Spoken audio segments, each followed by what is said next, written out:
Bien, seguimos con esta semana de ayuno. Este es nuestro tercer día. Y el tema de hoy es resplandece con tu rostro. Ese es mi tema de esta noche. Resplandece con tu rostro. Amén. Abra su Biblia en Salmos 83, por favor. Salmos 80, capítulo 80, verso 3. Oh Dios, restáuranos. Es un salmo de Asaf, no es de David. Asaf era un músico principal de David. O sea que este salmo lo escribe Asaf. Oh Dios, restáuranos. Haz resplandecer tu rostro y seremos salvos. Muchas veces en este capítulo la palabra salvación se repite algunas veces. Y no necesariamente se refiere a salvación que da nuestro Señor Jesucristo, sino a salvación de problemas, de conflictos, de contradicciones, de caos. Veremos su salvación. Pero me llama mucho la atención de que en este Salmos se ve a un pueblo siendo esclavo, destruido. Y este salmista clama: Señor, resplandece con tu rostro y seremos salvos. Oh Dios, restáuranos. Cuando estemos dispuestos a buscar verdaderamente el rostro de Dios, no simplemente un antojo de semana o un antojo de día, sino cuando verdaderamente estemos dispuestos a buscar el rostro de Dios, empezaremos a experimentar cómo nuestras vidas comienzan a ser restauradas. Amén. Si no buscamos el rostro de Dios, si no buscamos su presencia, seguiremos en un camino de fe sin ver una restauración dentro de nosotros. Muchos pueden seguir este camino de fe heridos, ofendidos, dañados, pero están en el camino con resentimientos, con amarguras, con secuelas de pecados, y siguen caminando. Pero Dios no quiere un pueblo enfermo ni herido que lo siga, sino Dios quiere ver a un pueblo sano, restaurado completamente. Si no, el salmista sería un mentiroso creyendo que Dios le podría dar un nuevo corazón. David se encontró que su corazón había sido afectado por el asesinato que había hecho contra Urías y por el adulterio que él había cometido, y él reconoció que necesitaba un corazón nuevo. Él se acercó a Dios creyendo que podía ser restaurado en su presencia. El poder de Dios no está limitado a los daños del corazón que el pecado ha producido, sino que su poder se perfecciona en nuestras debilidades. Si el salmista creía que su corazón podía ser renovado, porque no se registra nunca más que él mató a alguien y que cometió adulterio, nuestra vida también puede ser restaurada si podemos tener un corazón nuevo y un espíritu recto. Pero esto no sucedió, sino fue hasta que el salmista estuvo decidido a buscar a Dios y a decirle: Señor, no apartes de mí tu Santo Espíritu.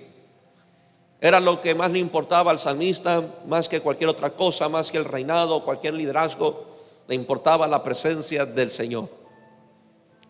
Tenemos que reconocer que algo de este mundo se nos ha pegado, que algo de la religión nos ha picado, y que el pecado ha dejado sus secuelas en nuestras vidas. Tenemos que reconocer eso. Reconocer que algo de este mundo se nos ha pegado, que algo de la religión nos ha picado, y que el pecado ha dejado sus secuelas en nuestras vidas. Por eso es la importancia de buscar su rostro para encontrarnos con una restauración divina. Diga conmigo: restauración divina. El pueblo estaba destruido y Asaf clamó: Señor, restáuranos. ¿Y cómo iba a ser la restauración? Cuando el rostro de Dios resplandeciere. Reconozcamos que hay muchas cosas en nuestros corazones que tienen que ser restauradas por el resplandor de su rostro. Si usted no busca a Dios, si usted no decide buscar su rostro y buscar su presencia, usted se privará de experimentar restauración. El poder de Dios, cómo sana, cómo restaura, cómo levanta, cómo fortalece. Pero eso solo lo encontramos cuando el rostro de Dios resplandece. Muchas veces el enemigo ha hecho desbarajustes en nuestra vida, ha traído destrucción. Muchas veces nosotros las provocamos. Muchas veces nosotros dimos apertura para que el diablo venga y destruyera. Pero sabes, tenemos una buena noticia, y es que Dios lo puede restaurar todo. Y conmigo, Dios lo puede restaurar todo. Si Dios restauró el mundo en el principio, cuando estaba lleno de caos, de tinieblas y en oscuridad, lo restauró con una palabra, trayendo la luz del mundo, la que es la vida para los hombres. Y de ahí sacó algo hermoso, un mundo perfecto, un Edén hermoso, fructífero, bendito. ¿Por qué creer que Dios no puede hacer lo mismo? ¿Por qué creer que Dios no puede hacer una nueva creación después que el diablo trajo caos y desorden y tinieblas a nuestras vidas? No puede ser posible que el planeta sea más importante que nuestros corazones. No puede ser posible que creamos que Dios sí pudo restaurar el desorden del mundo y no pueda restaurar los vacíos de nuestros corazones. Yo creo firmemente que si buscamos de su Santo Espíritu, que es la plataforma para una nueva creación, seremos irreconocibles ante el mundo. Seremos irreconocibles ante aquellos que conocieron nuestros pasados. Y será hermoso. Y yo declaro sobre tu vida que cuando experimentes esa restauración de Dios, se creará algo hermoso, fructífero, bendito en tu corazón, en el nombre poderoso de Jesús. Dios restauró la vida de Saulo. Dios restauró la vida de Pedro. Dios restauró la vida de David. Dios restauró la vida de Sansón. Dios restauró la vida de Lot. No está en mis capítulos, en mis versos, pero lo voy a leer rapidito.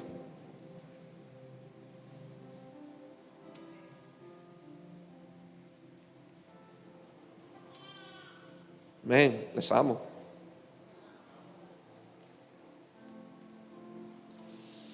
Oh Jesús, gracias.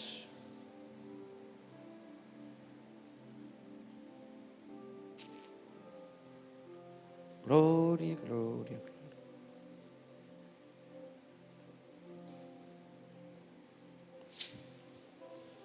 Verso 32 de Hebreos 11, para que veas cómo Dios es de bueno con nosotros.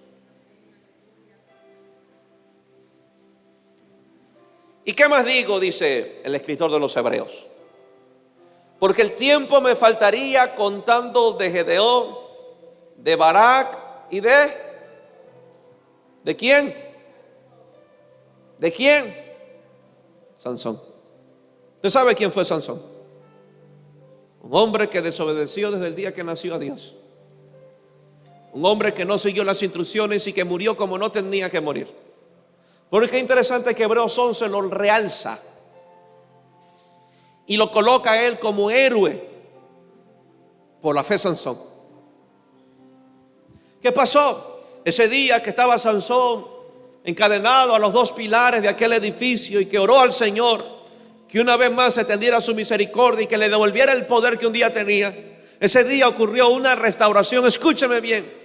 Un solo día de clamor hacia Dios y de humillación borró todo su pasado para que el escritor lo pudiera colocar en Hebreos 11 como por la fe de Sansón. Un momento en su presencia fue suficiente para restaurar y que Hebreos 11 no hablara de sus bajezas, sino hablara de lo que Dios hizo en él. De Jefté y de David, así como Samuel y de los profetas que por la fe, mira, y ahí entra Sansón, conquistaron reinos, hicieron justicia, alcanzaron promesas, taparon bocas de leones, apagaron fuegos impetuosos, evitaron filo de espada, sacaron fuerzas de debilidad, se hicieron fuertes en batallas.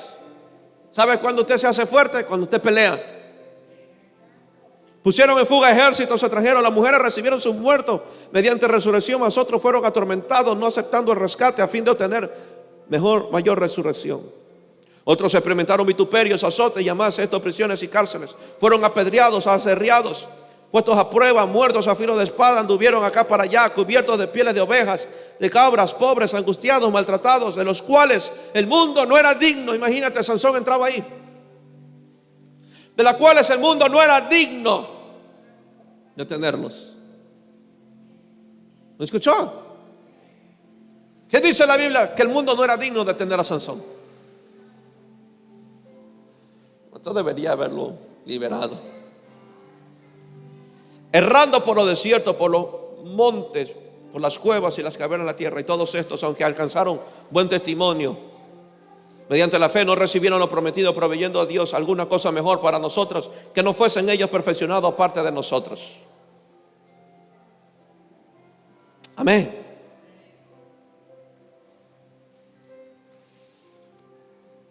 Oh, Jesús.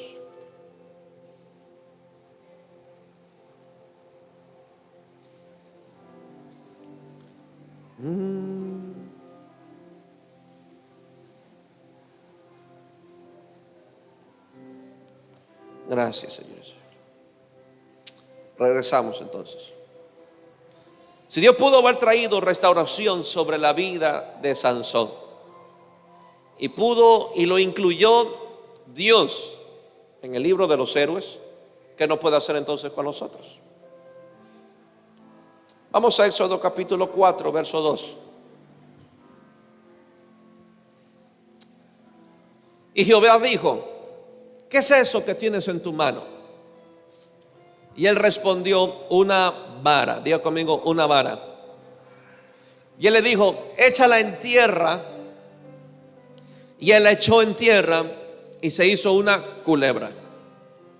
Y Moisés huía de ella. Diga conmigo: Moisés huía de ella.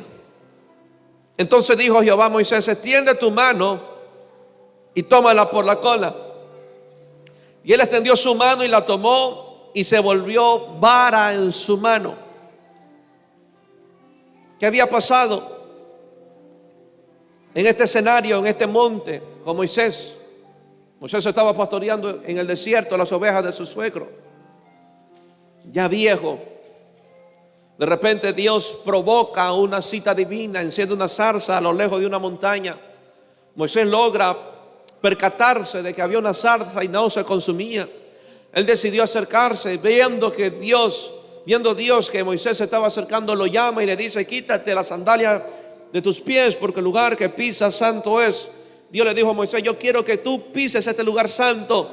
Yo quiero que tú seas ministrado por esta presencia santa. Yo quiero que seas invadida por esta santidad, pero necesito antes que te quites esas sandalias. Dios desea que tengamos experiencias con su santidad.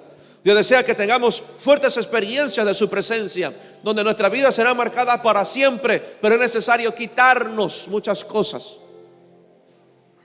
quitar de nuestros corazones lo que impide que su santidad nos abrace completamente. Dios está bregando con Moisés. Un encuentro divino de Moisés con su gloria y con su presencia. Dios haciendo tratos específicos en el corazón de Moisés. Seguimos leyendo. Verso 5. Por esto creerán que se te ha aparecido Jehová, el Dios de tus padres, el Dios de Abraham, Dios de Isaac y Dios de Jacob. Le dijo además: mete ahora tu mano en tu seno, en tu pecho. Y él metió la mano en su seno, y cuando la sacó, he aquí que su mano estaba leprosa como la nieve. Y dijo: vuelve a meter tu mano en tu pecho. Y él volvió a meter su mano en su seno, y al sacarla de nuevo el seno, he aquí que se había vuelto como la otra carne. Me gusta lo que dice: si acontecieren que no te creyeren ni obedecieren a la voz de la primera señal. ¿Cuál era la primera señal? Que el bastón se convierte en culebra. Esa era la primera señal. Si no te creyeren ni obedecieren a la voz de la primera señal, creerán a la voz de la postrera. ¿Cuál era la postrera señal?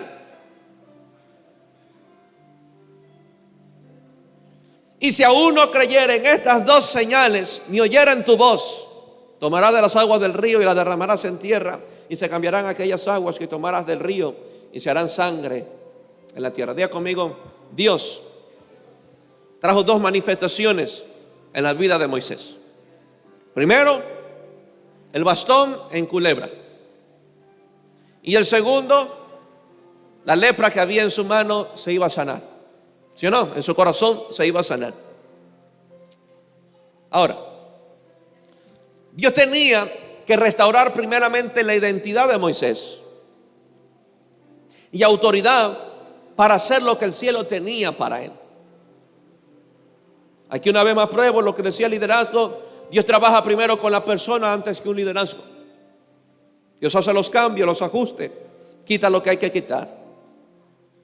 Ahora, la autoridad de Moisés fue restaurada y el corazón de él fue renovado. El bastón que tenía era un símbolo de autoridad. Diga conmigo, de autoridad. Diga conmigo, de autoridad.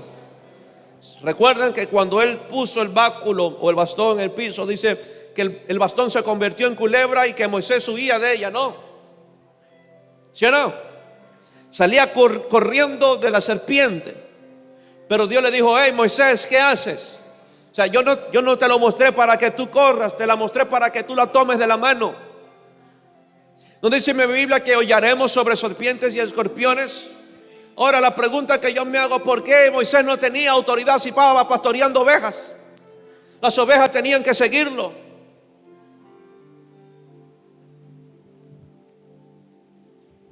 ¿Me entiendes? Había una cosa que impedía que Moisés ejerciera su autoridad en su plenitud. Y diga conmigo, y era las secuelas de un pecado. Venía asesinando a un egipcio. Por eso, un capítulo entero, todo el 3 dice: ¿quién soy yo? ¿Quién soy yo para ir donde Faraón? Si me vienen buscando de allá y Señor, tú me mandas otra vez para allá. Diga conmigo, hay niveles de autoridad. Tenía autoridad para que las ovejas le siguieran, pero no tenía autoridad para enfrentar demonios. Muchos hombres y cabezas de hogar solo tienen autoridad para con la esposa y para con los hijos, pero no tienen autoridad para sacar las serpientes que se meten en el hogar. ¿No se ha visto padres que son incapaces de corregir a sus hijos porque los hijos los chantajean recordándole el pasado de sus padres? Y los padres dicen: ¿yo cómo puedo corregir eso si yo también lo fui? ¿Qué pasó? Las secuelas de un pecado están robando la autoridad que debe de ejercer. ¿Me escuchó? ¿Me entendió? Y Dios le dijo: yo necesito un hombre de autoridad. Y Dios le dijo: no es suficiente la autoridad para pastorear ovejas que para libertar a un pueblo. Dios le estaba entregando autoridad a Moisés para hollar serpientes, para hollar escorpiones. Tal autoridad, imagínense si con una serpiente él salía corriendo, con dos en Egipto no salió corriendo, las enfrentó. Cuando vinieron los magos, los hechiceros de Egipto, y también pudieron y dijeron: nosotros también sabemos convertir los bastones en culebras, y las convirtió. Pero la de Moisés se la devoró.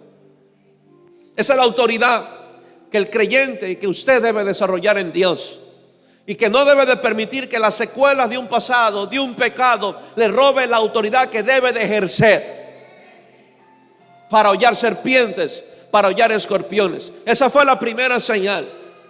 Ya conmigo, la primera señal que sucedió en la presencia de Dios. ¿Cuál fue la primera señal? Su autoridad fue renovada, restaurada. Ya conmigo, renovada, restaurada.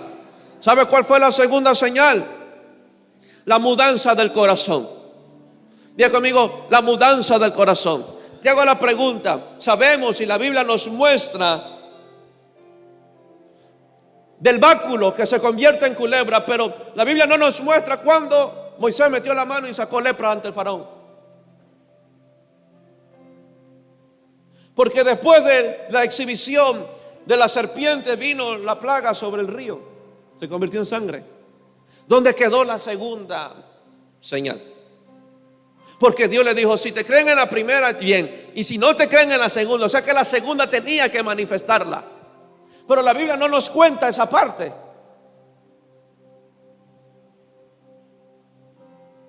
Es que la segunda señal no era algo que él tenía que hacer. Él era la segunda señal.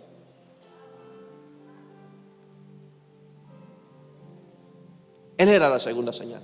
Y cuando se presentó a Faraón y no le creyeron, Dios le dijo, bueno, va a poner sangre entonces en el río. Hay dos señales que ocurren cuando buscamos su rostro. Primero, restauramos la autoridad. Y segundo, nos convertimos en una señal. Amén. Y la segunda señal es su corazón renovado.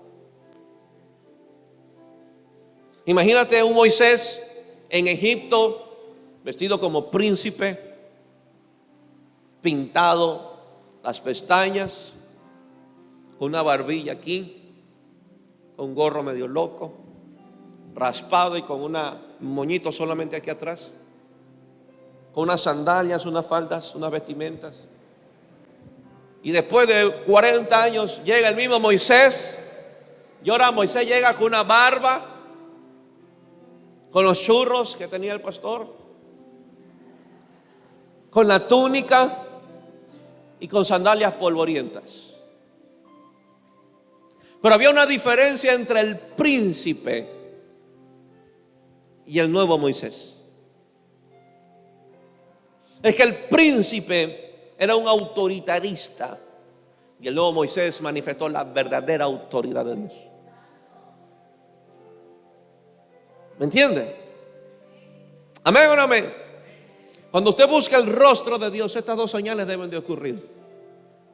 Dos señales deben de suceder. Su autoridad es restaurada. Y no es que yo me refiero a que usted va a patear la puerta de la casa y gritar a su mujer y a sus hijos, porque eso no es autoridad. Eso es el príncipe del faraón, autoritarista. La autoridad para hollar serpientes, la autoridad para hollar escorpiones, la autoridad para enfrentar demonios, la autoridad para enfrentar diablos, para enfrentar enfermedades, para enfrentar maldiciones, para enfrentar la pobreza, para enfrentar el pecado. Esa autoridad tiene que ser restaurada en su vida. Amén. Ay, pastor, yo quiero, pero a veces me siento que no soy digno. Lo mismo que impedía que Moisés ejerciera autoridad es lo mismo que impide a muchos creyentes. Es que yo hice esto, ¿quién soy yo? Es que yo hice lo de acá, ¿quién soy yo? A Dios no le interesa quién fuiste tú. A Dios le interesa que tú sepas quién es Él en ti ahora. ¿Me entiendes? Mucha gente no puede, muchas personas, muchos jóvenes no pueden enfrentar demonios en su casa porque viven arrastrando una culpa y no quieren que Dios les restaure la autoridad que Dios le había entregado. Cabeza de hogar, hay una autoridad del cielo sobre su vida para usted guardar y cuidar ese huerto, ese matrimonio, esos hijos. Usted no guarda a su familia simplemente proveyendo ropa, alimento o educación. Eso es lo natural y debe de hacerlo. Pero usted guarda a su familia en el espíritu. Esposo, usted debe ser el que más ora en casa. Pocos amenes, porque usted debe ser el que más ora en casa. Usted debe de rugir más que su esposa, porque si su esposa ruge más, usted es un cachorrito. Porque yo vengo a la iglesia y a veces me encuentro con matrimonios donde la esposa ora y el esposo se duerme. ¿Y sabe qué yo veo? Que es la mujer que tiene los pantalones y el otro es el otro hijo que le salió a la mujer. Que hay que estarlo, oye, despiértate, oye, presta atención. Parece otro hijo al lado de esa mujer. ¿Dónde está la autoridad de esos hombres? ¿Dónde está la autoridad de esos esposos? Amén. No confunda autoridad con arrogancia. Porque mucha gente, la gente tiende a confundir. A un hombre de autoridad lo ve como arrogante. No es que es arrogante, es que sabe quién es. Tiene su identidad muy clara. Amén. Lo diga conmigo, la autoridad es restaurada cuando su rostro resplandece sobre mí. Yo declaro sobre tu vida que en esta semana de ayuno, y a partir de esta semana de ayuno, tú vas a tomar culebras por las manos. Tú vas a tomar culebras por las manos. ¿Pero sabe qué? La señal más poderosa es un corazón nuevo. Yo declaro un corazón nuevo. Yo declaro una mudanza nueva. Yo declaro que esa lepra es quitada de su corazón en el nombre poderoso de Jesús. Isaías 6:1.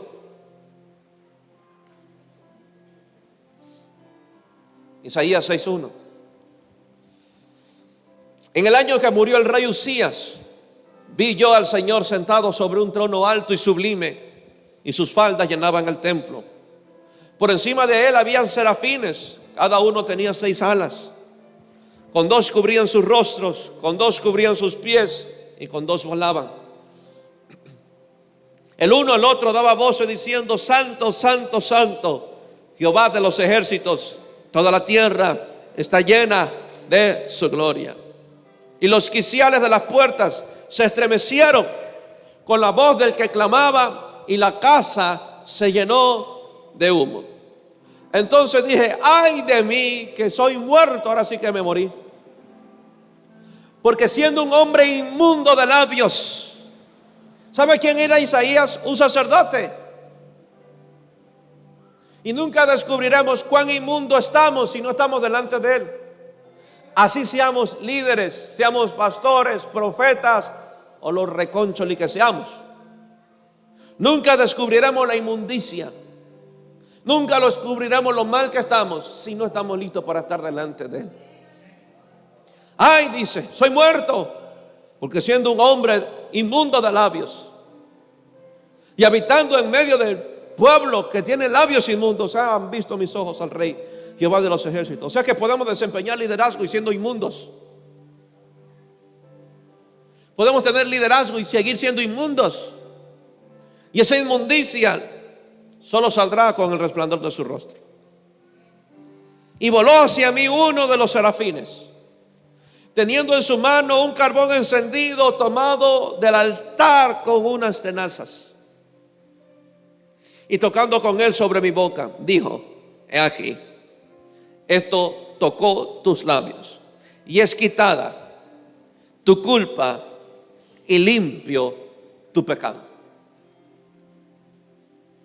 Es quitada tu culpa y limpio tu pecado. Después oí la voz del Señor que decía: ¿a quién enviaré y quién irá por nosotros? Entonces respondí yo: heme aquí, envíame a mí. ¿No era más fácil de haberle preguntado y se evitaba tanto espectáculo el Señor? Es que Dios sabía que Isaías no le iba a responder hasta que Dios no bregara con su culpa y con su pecado. ¿Cuánta gente desprecia los llamados de Dios porque tienen culpa? No me lo merezco, yo hice esto, yo fallé, pastor, búsquese a otro, no cuente conmigo, yo he hecho esto, he hecho lo otro. Y no responderán hasta que se encuentre con el resplandor de su gloria. Me he topado con gente aún de esta iglesia que después que cometen algún tipo de error o pecado, fallan, la misma culpa les impide decirle sí al Señor. Heme aquí. No, es que no soy digno. Se llenan de vergüenza, se llenan de complejos. Ya lo perdí todo, ya no merezco nada, ya no me den nada, pastor, búsquese a otro pastor. He tenido líderes en mi oficina tratando de renunciar y con un solo grito los mando de regreso a su liderazgo. Porque me equivoqué, siento que no calzo. Nadie calza para lo que Dios nos llama, nadie. Pero si caminamos de la mano de Él, lo haremos bien. Nos veremos que ese traje nos quedará enorme. Yo no calzo para este oficio. Pero Dios no me preguntó si yo calzaba o no. Solamente quería saber si yo estaba listo para decir sí.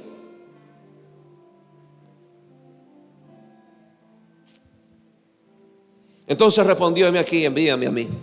Y dijo: anda y di a este pueblo, oíd bien, y no entendáis. Ved por cierto, mas no comprendáis. Isaías se volvió un profeta de fuego. Cada vez que él hablaba y profetizaba, hacía arder los corazones, como hasta el día de hoy. Dios le dijo: Isaías, te voy a promover, porque ya no solamente serás un sacerdote, serás sino un profeta mío. Ese día Dios le cambió el oficio a Isaías. Le cambió el oficio y dijo: ya no vas a ser sacerdote, ahora serás un profeta, pero tengo que encenderte los labios, quitar la culpa y limpiarte del pecado. Hay secuelas del pecado. ¿Cuáles son las secuelas de un pecado? La culpa y la condenación. El cielo te perdonó y para el cielo el pecado ya no existe, pero la culpa te martiriza todos los días, haciéndote creer que el cielo no te ha perdonado. Y como le crees eso, no sientes a Dios. ¿Saben por qué? Porque para acercarse a Dios debes de creer que Él está, pero la culpa anula tu fe para creer que Él está contigo en medio de una oración. Entonces la gente: ay, es que yo hice esto y que no siento a Dios, entonces le doy la razón a la culpa. No es que le estás dando la razón a la culpa, Él está aniquilando tu fe. Porque para buscar a Dios tienes que creer que Él está, no sentir. Creer que Él está. Esas son las secuelas de un pecado: la condenación, la culpa. Lo perdí, ya no soy miserable, soy cualquier otra cosa menos hijo de Dios.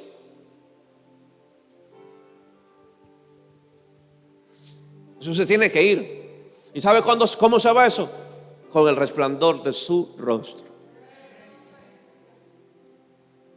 Era un sacerdote, no sabía lo inmundo que era, no sabía qué había en su corazón que impedía su avance a otro oficio.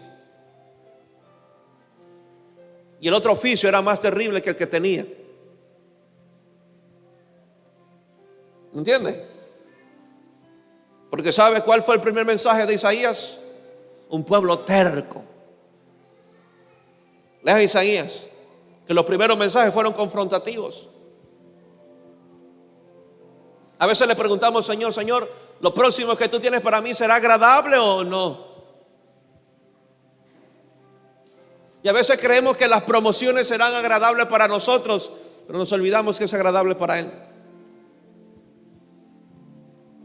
¿Qué pasa si a su pastor le dan una nueva unción, pero esa nueva unción viene acompañado con un mensaje de confrontación? Muchos se emocionarían: uy, el pastor está orando, cada día lo veo más ungido, cada día lo veo más en la presencia del Señor, se le está notando. Pero un día llego y con un mensaje: generación de víboras.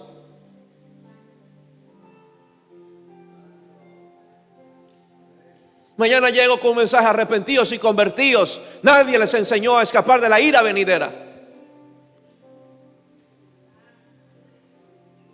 ¿Por qué pasa eso? Porque cuando buscamos el rostro de Dios, la autoridad se restaurada. Y viene acompañado de unción. Viene acompañado de un nuevo mensaje, con más poder y con más autoridad, para lograr cambios en los corazones. Espero que usted esté contento, que su pastor esté buscando más al Señor. Y así mismo quiero verlo de contento el día que le toque traer un mensaje, como usted ya sabe. Porque esos mensajes que confrontan, es muy posible que necesitaban una semana de ayuno. Es posible que se necesitaba una noche entera. A Isaías no le tocó fácil. Le dijo: diles que no tienen entendimiento, son tercos, tienen el corazón engrosado. A Isaías le esperaba algo nuevo del cielo, pero el cielo sabía que no lo podía desempeñar al 100% si primeramente no lo restauraba con el resplandor de su rostro. Hay líderes que no desempeñan su oficio al 100% porque todavía no han experimentado el resplandor de su rostro. Ya de años cargando culpas, condenaciones, años ejerciendo liderazgo y considerándose que no calzan. Dios no quiere un pueblo así. Y Dios no quiere un liderazgo así. Dios quiere un liderazgo que tenga su fe puesta en el yo soy. El problema de muchos líderes es que yo soy esto, yo soy lo otro, yo soy aquello, yo fui a esto, yo hice esto y yo hice esto. Y quieren establecer su liderazgo en la posición de suyo y no en el yo de él. Yo estoy aquí no apoyado en mi yo. Estoy aquí apoyado en el gran yo soy.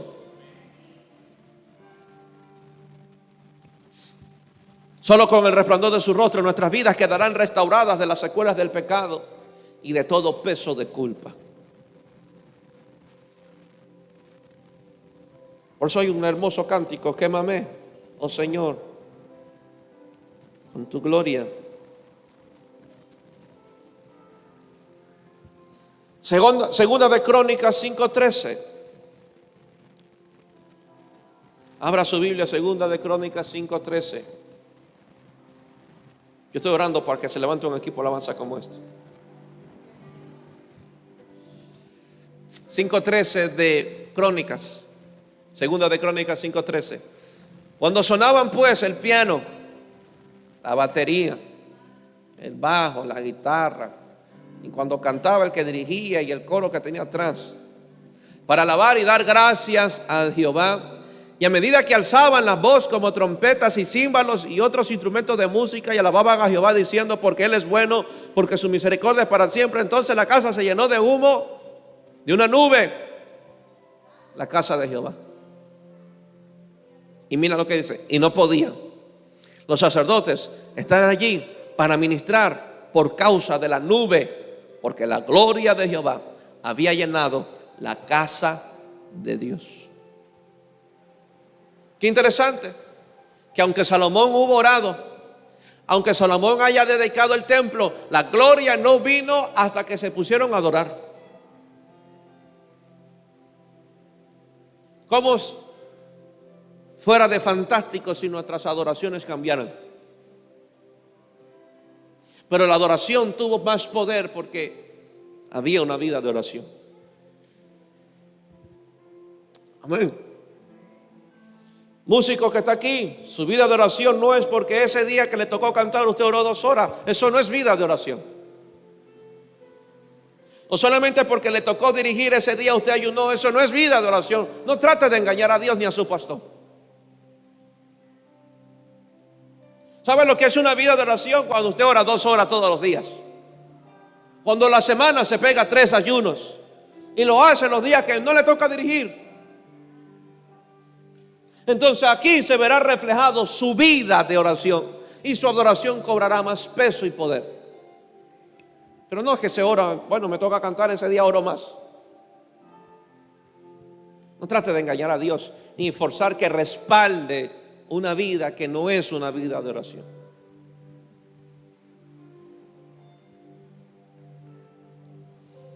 Cuando nos encontramos con el resplandor de su gloria, todo lo que hay en nuestro corazón se tiene que arrodillar ante su presencia.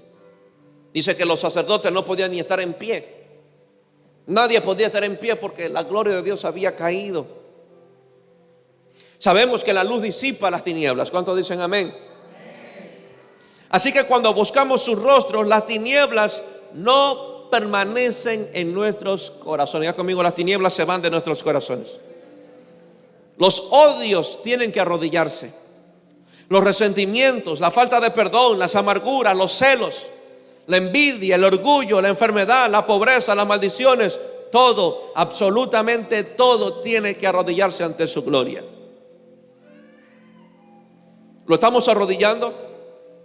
¿Aún tus propios deseos y caprichos los arrodillas ante su gloria? O como dije ayer, estás forzando a Dios que te dé una firma a tus proyectos. Y mi último verso, Salmos 81. Salmos capítulo 80, verso 1. Oh pastor de Israel, escucha tú que pastoreas como ovejas a José, que estás entre querubines. Se estaba refiriendo al arca. Entre querubines resplandece. Despierta tu poder delante de Efraín, de Benjamín y de Manasés, y ven a salvarnos. Dile que tuyo, despierta tu poder delante de mí. Oh Dios, restáuranos. Alguien podrá decir conmigo: oh Dios, restáuranos. Haz resplandecer tu rostro y seremos salvos. Jehová Dios de los ejércitos, ¿hasta cuándo mostrarás tu indignación contra la oración de tu pueblo? Asaf se dio cuenta que Dios estaba enojado con la oración del pueblo de Dios. Y Asaf pedía que su rostro resplandeciera para que la restauración en su relación con Dios viniera. Usted se va a dar cuenta que las otras peticiones que levanta Asaf son secundarias, y lo primordial que Asaf desea es que la relación entre el pueblo y Dios sea restaurada. ¿Me entiende? ¿Qué dijo Asaf? Lo primero que él dice, el gran problema, él encuentra la raíz del problema del pueblo de Dios que había caído bajo cautiverio y bajo destrucción, y dice: es porque Dios está molesto en nuestras oraciones, a nuestras oraciones, está indignado de la oración de su pueblo. ¿Qué estaba pidiendo? Señor, restáuranos para que nuestra relación contigo tenga éxito. ¿Tú crees que tu relación con Dios no tiene que ser restaurada? Pocos amenes. Si tú eres de los creyentes que se duermen mientras están en la iglesia, tú necesitas ser restaurado. Si tú eres de los creyentes que años atrás le servías con pasión y hoy te da pereza y desánimo, tú tienes que ser restaurado. Si tú eres de los creyentes que te importan más esos billetes verdes en tu bolsillo que servir a Dios, tú tienes que ser restaurado. Restáuranos, porque esa es la base de todo. Entonces, como Dios estaba indignado con la oración del pueblo, dice: le diste a comer pan de lágrimas. En otras palabras, solo comían llorando. Y a beber lágrimas en gran abundancia. Nos pusiste por escarnio. Nuestros enemigos se burlaban. Nuestros enemigos se burlaban entre sí. Qué triste que nuestros enemigos se burlen a causa de que nuestra relación con Dios no ha sido restaurada. Es muy importante que Dios resplandezca con su rostro. Y vuelve a clamar, verso 7: oh Dios de los ejércitos, restáuranos. Otra vez: oh Dios de los ejércitos, restáuranos. Haz resplandecer tu rostro y seremos salvos. ¿Para qué Asaf estaba pidiendo esto en primer lugar? Para que la relación de oración de su pueblo con Dios se restaure. Y como consecuencia pueda haber abundancia en sus vidas. Hubiera gozo, alegría y paz, porque solamente vivían llorando y afligidos. ¿Para qué más pedía que la oración del pueblo sea restaurado? Para que sus enemigos dejen de burlarse. Vamos a ver otro clamor: oh Dios de los ejércitos, restáuranos. Haz resplandecer tu rostro y seremos salvos. Mira lo que comienza a contar Asaf: hiciste venir una vid de Egipto. Se está refiriendo al pueblo de Dios. El pueblo de Dios era la vid que estaba en Egipto. Hiciste venir una vid de Egipto. Echaste a las naciones, las plantaste, limpiaste sitio delante de ellas, hiciste arraigar sus raíces, llenó la tierra. Los montes fueron cubiertos de su sombra, y con sus sarmientos los cedros de Dios. Extendió sus vástagos hasta el mar, hasta el río sus renuevos. Él está contando lo glorioso que era el pueblo de Dios. Sacaste una vid, esparciste todo, esparciste las naciones, limpiaste donde iba a morar. Y mira lo que dice Asaf con una pregunta: ¿por qué aportillaste sus vallados y la vendimia todos los que pasan por el camino? Se lo traduzco, o en otra traducción lo dice: ¿por qué quitaste el muro que la protegía?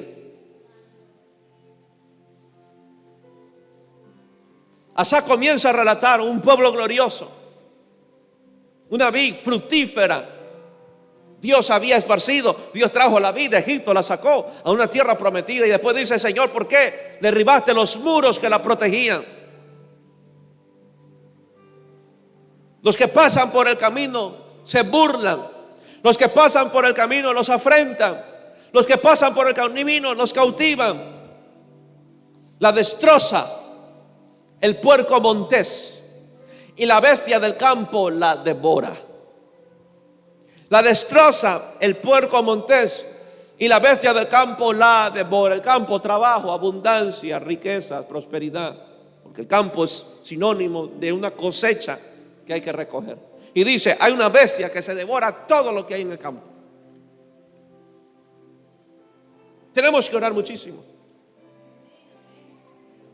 para que Dios traiga restauración, aún en su liderazgo, y usted no vea que esta bestia del campo devore el trabajo que usted está haciendo para el Señor. Esas casas de luz no tienen que ser devoradas. Sus departamentos no tienen que ser devorados. Lo que usted hace no tiene que ser devorado. Y si está siendo devorada, Señor, restáuranos, ya resplandecer tu rostro y seremos salvos. Pastor, puse un negocio y sentí como que se me lo devoraron. Hice esto y fue devorado. Hice lo otro y fue devorado. Mi hogar está siendo devorado. Pues hay que pedir que entonces que el rostro de Dios resplandezca y nos restaure. Otra vez: oh Dios de los ejércitos, verso 14, vuelve ahora, mira desde el cielo y considera y visita esta viña. Se está refiriendo al pueblo. Dile que es tuyo. La viña puede ser tu propia vida. Oh, mira desde el cielo, considera y visita este corazón. Visita esta viña, visita esta iglesia, visita ese hogar, visita esa familia, visita ese negocio, visita esta ciudad. Mira y considera esta viña. La planta que plantó tu diestra y el renuevo que para ti afirmaste. Mira cómo lo relata: quemada a fuego está, asolada, perezcan por la reprensión de tu rostro. ¿Qué está diciendo el Señor? Tú visites una planta hermosa, la plantaste, era fructífera, pero fue arrasada por los enemigos. Y salmista clama y dice: Señor, con tu rostro espárcelos, repréndelos con el resplandor de tu rostro, perezcan por la reprensión de su rostro. Yo declaro en el nombre de Jesús que los mismos enemigos que han traído destrucción tendrán que salir de nuestros corazones a causa del resplandor de su rostro. Nosotros mismos hemos permitido que los enemigos traigan destrucción aún a nuestras propias vidas. Y sigue leyendo: sea tu mano sobre el varón de tu diestra, sobre el hijo de hombre que para ti afirmaste. Así no nos apartaremos de ti. Vida nos darás e invocaremos su nombre. Y termina: oh Dios, oh Jehová, Dios de los ejércitos, restáuranos, haz resplandecer tu rostro y seremos salvos. Hay restauración, salvación y bendición cuando su rostro comienza a resplandecer sobre nuestra vida. Solo el rostro de Dios resplandeciendo sobre nuestros corazones traerá restauración. Solo el resplandor de su rostro traerá restauración a su vida, en su devoción con Dios, en su dedicación con Dios, en su búsqueda hacia Dios. Si a usted se le hace muy difícil comunicar con el Señor, si a usted se le hace muy difícil deleitarse en su Señor, si a usted se le hace muy difícil ver ese hogar restaurado, usted debe de anhelar con toda su fuerza que el rostro de Dios resplandezca sobre su vida, porque es la única forma de que Él traiga restauración. Ya conmigo: yo necesito restauración. Amén. Pídale al Señor: ¿qué hay en mi corazón que no sé, que ignoro, pero que necesitan ser restauradas? A muchos les necesita ser restaurada su servicio, otros su pasión, otros su fidelidad, su servicio, su compromiso, su relación con Dios. Dios lo puede restaurar todo, absolutamente todo. Pero hay un clamor. Asaf clamó y lo repitió no sé cuántas veces: Señor, resplandece tu rostro y seremos salvos. Oh Dios, restáuranos. A muchos la economía le tiene que ser restaurada, otros el cuerpo tiene que ser restaurado, otros los lazos familiares tienen que ser restaurados, el matrimonio tiene que ser restaurado, la familia tiene que ser restaurado, su relación con Dios tiene que ser restaurado, su relación con sus hermanos tiene que ser restaurado, y otros su relación hasta con su pastor tiene que ser restaurada. Pero eso sucederá cuando el rostro de Dios, diga conmigo, resplandezca. Así que ahí donde usted está, cierre sus ojos y pídale al Espíritu de Dios que le revele, que le muestre que hay en el corazón que usted desconoce, que necesita ser restaurado. Porque recordemos lo que dijo Jeremías: ¿quién conoce el corazón si no fue él mismo? Nosotros no podemos conocer nuestros propios corazones, pero para eso tenemos el Espíritu de Dios, para eso tenemos pastores y autoridades espirituales que nos ayudan a discernir y a ver lo que nosotros no podemos ver. Restáurame, Señor, restaura mi relación contigo. Restaura mi amor y mi pasión y servicio hacia ti. Restaura mi compromiso y fidelidad. Restaura, resplandece con tu rostro, resplandece con tu luz, resplandece y sálvanos. Sálvanos. Empieza a orar ahí, empieza a orar. Vamos, ore, ore.